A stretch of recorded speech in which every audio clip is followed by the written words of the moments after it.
We all know how it goes. One day we are born and one day we die.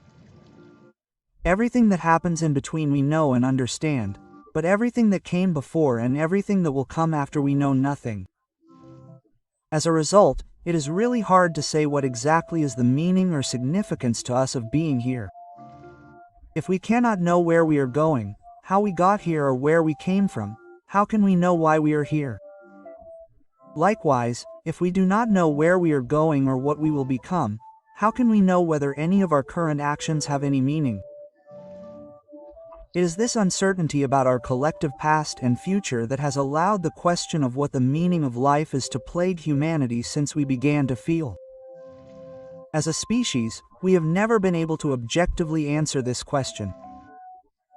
However, many of us have found solace in many different ideologies to at least assuage the anxiety it causes.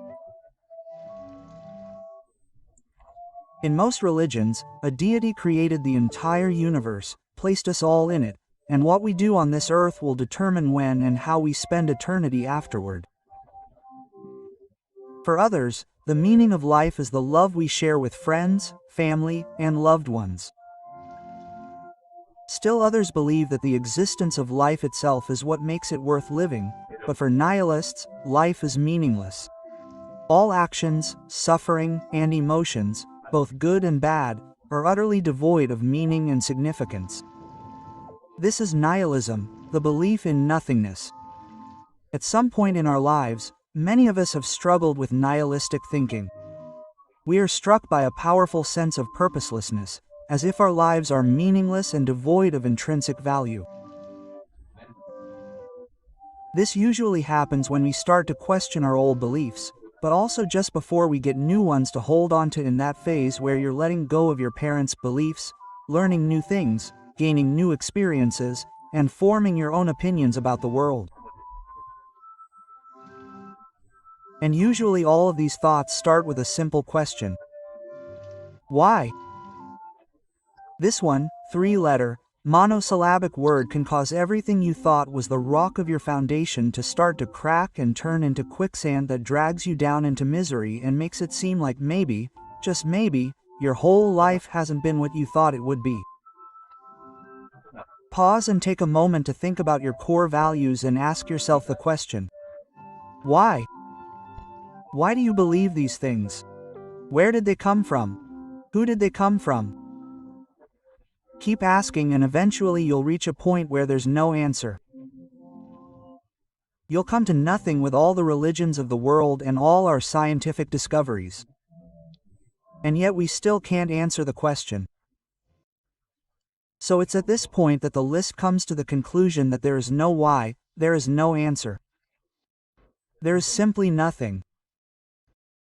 As Alan Watts once wrote, life is nothing more than a journey from motherhood to the crematorium. It's actually in the name. The term nihilism comes from the Latin word nihil, which means nothing. Ism means ideology.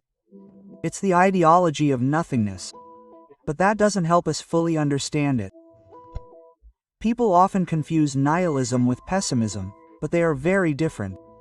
Pessimists believe in the worst outcome. They have a negative view of the world and tend to focus on the negatives in life because they believe that in the end evil will always overcome good. And this is what makes them different. Pessimists believe that there is good in the world, but they don't believe that humans are capable of it, at least not in its entirety. Nihilists, on the other hand, believe in nothing. They do not believe that there is evil in the world, nor do they believe that there is good in the world. In the mind of the nihilist, the world simply exists and humans created morality, thus creating good and evil. Let's take the metaphor of the glass of water as an example. Optimists say to see the glass as half full, while pessimists say to see the glass as half empty. Nihilists say to throw the whole glass away because what does it matter if it's full or empty? Full, empty, good, bad, it's all irrelevant. We're all going to die anyway. Nihilism is often compared to other philosophies such as cynicism and apathy, but again, they're all very different from each other. And sorting your thoughts correctly into these baskets can be harder than you might think. Cynics believe that people are always motivated by self-interest. They don't believe that anyone can have inherently good motives. They have no faith in the human species and believe that we are all completely selfish, only striving for our own benefit. However, the idea that humans are not good means that in the mind of the cynic good exists somewhere, just not in humans. In the mind of the nihilist, nothing exists out there. There is no good or evil. They don't see people as evil or as good, because they don't believe either of those things exist. They are simply traits that we have applied to things. Apathetic people simply don't care. They believe that life has meaning, but they just don't care. Nihilism, on the other hand, is the idea that there is no grand design or purpose, nothing to believe in, and therefore no meaning. This brings us to the paradox of nihilism. If you don't believe in anything, that nothingness becomes something that you believe in. But since you now believe in something, there is no nihilism. Because nihilism is the belief that there is nothing. Nihilism is very different from other philosophical ideas because before it became a philosophy it was a literary invention.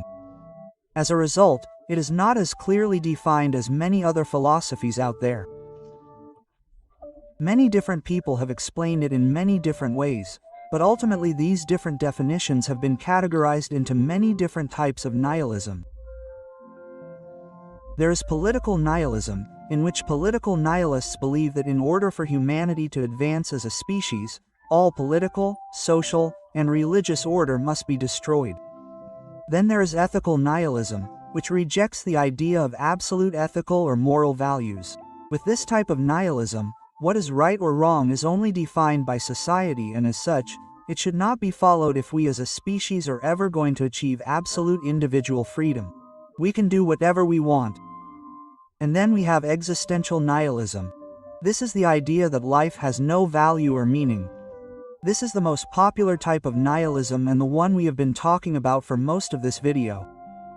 To nihilists, the existence of things like the state, religious bodies, and even communal morality is a violation of our freedom as individuals. If we can't do absolutely anything we want, are we truly free?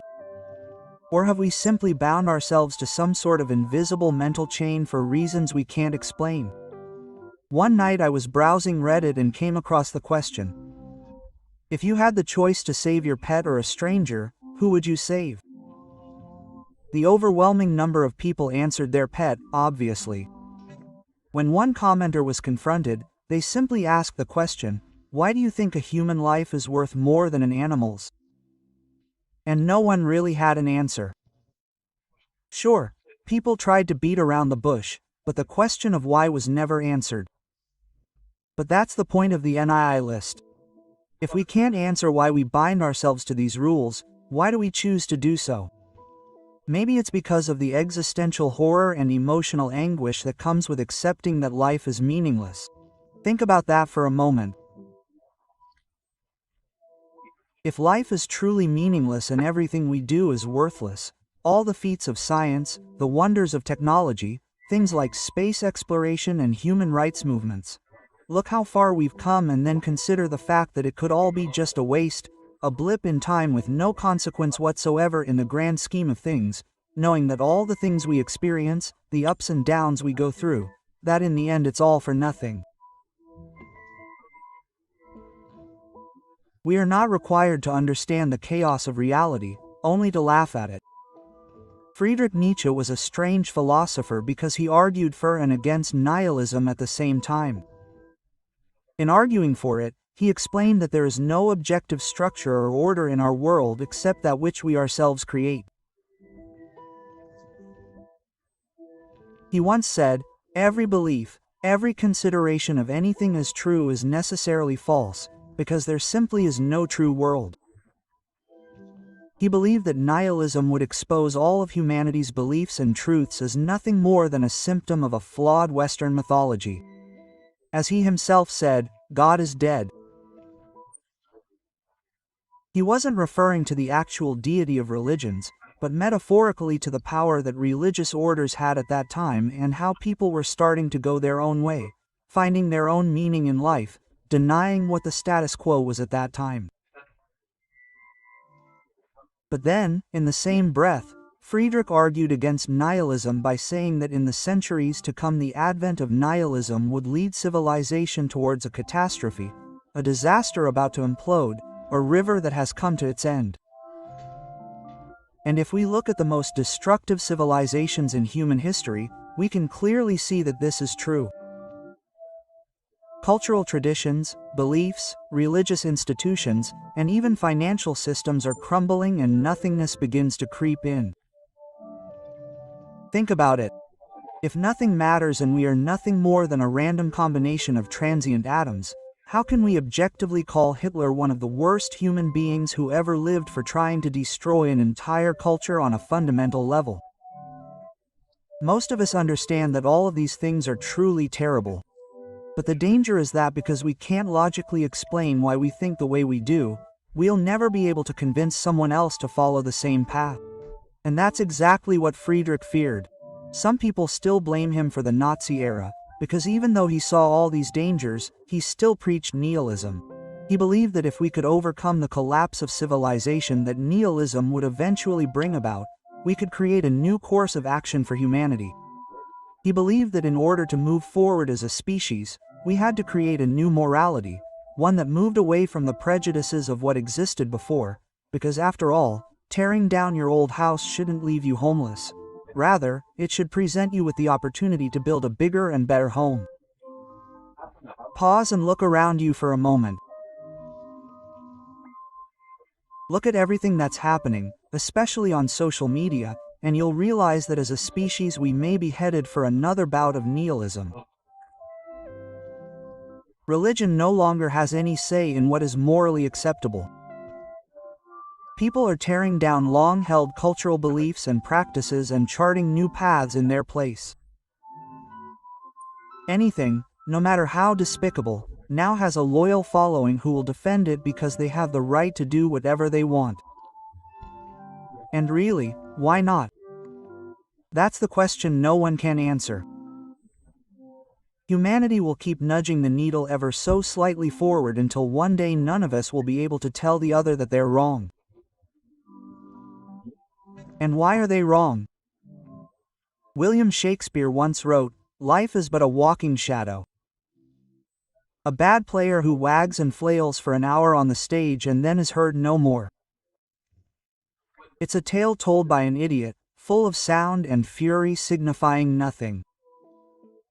If life is truly meaningless and we have no purpose for being here, our response should be to make the best of a bad situation. Instead of seeing the glass as half full or half empty, we can simply throw it away and drink straight from the tap until we are satisfied. Because after all, life alone is reason enough to live. Thanks for watching.